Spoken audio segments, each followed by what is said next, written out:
Guys, yun ang binili ko.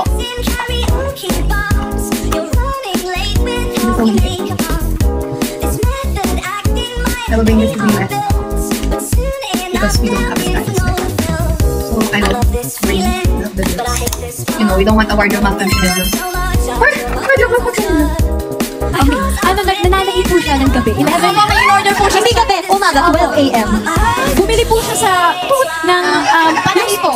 Machine po talaga na ganyan kalaki po. Portable. Sewing machine. Opo. Tapos nananahi po ng damit niya. Opo. Tapos susuotin niya. Patulog na ako na sobrang tawa talaga ako. I'm gonna sew my pants right now. Mika, it's 12 a.m. in the morning. May kanina pa.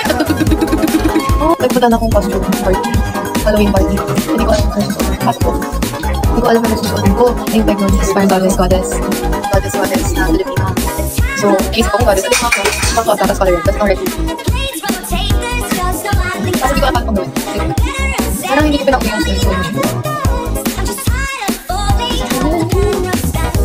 Magtatahi na naman na. Yeah, magtatahi ako. Pero ang problema kasi is wala akong sewing machine. May kilala kayong punta rin. May mga shops ba na pwede mo kumit?